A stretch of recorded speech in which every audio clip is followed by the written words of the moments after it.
Bienvenue. Ensemble, on va décortiquer les concepts fondamentaux de l'économie en partant de la richesse d'un pays pour arriver jusqu'aux choix que l'on fait au quotidien. Alors, comment un économiste voit-il le monde?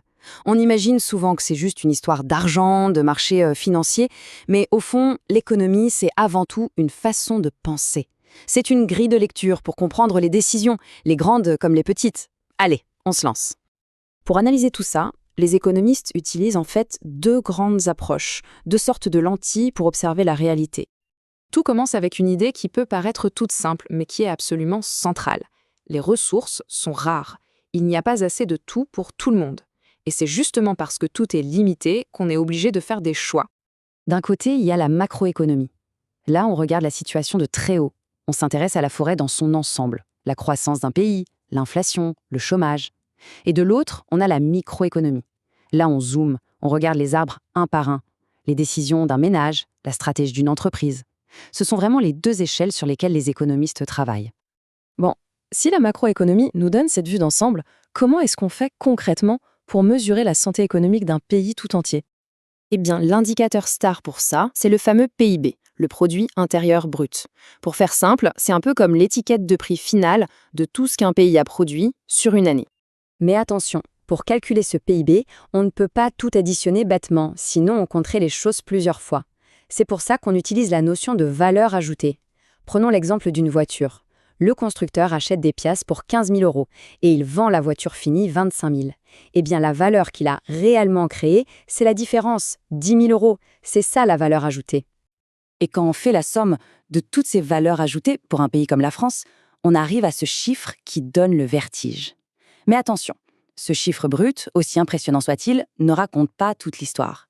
Il ne dit rien, par exemple, sur le bien-être des gens ou sur la répartition de cette richesse. Parce que le plus intéressant, c'est de regarder l'évolution. Une fois qu'on ajuste ce chiffre pour tenir compte de l'inflation et surtout qu'on le divise par le nombre d'habitants, l'histoire qui se dessine est fascinante. Le niveau de vie moyen en France a été multiplié par plus de 5 en 75 ans. C'est une transformation absolument spectaculaire. D'accord, mais toute cette richesse, toute cette activité économique, d'où est-ce qu'elle vient à l'origine? La réponse, elle se trouve du côté du tout premier moteur de l'économie. Et ce moteur, en économie, ce n'est pas l'individu seul, mais le ménage, c'est-à-dire toute personne ou groupe de personnes qui vivent sous le même toit. Pour fonctionner, les ménages ont besoin de revenus. Et ces revenus, ils viennent principalement de deux grandes sources. D'abord, les revenus primaires, c'est ce qu'on gagne directement, avec son travail, son entreprise ou son patrimoine. Et ensuite, il y a les revenus de transfert, qui correspondent aux aides et prestations sociales versées par l'État. Une fois que ce revenu arrive sur le compte en banque, chaque ménage se retrouve face à un choix fondamental, un vrai dilemme. Que faire de cet argent? Eh bien, une grande partie part dans la consommation. Et sans surprise, ce sont les besoins essentiels qui pèsent le plus lourd, avec le logement en tête de liste.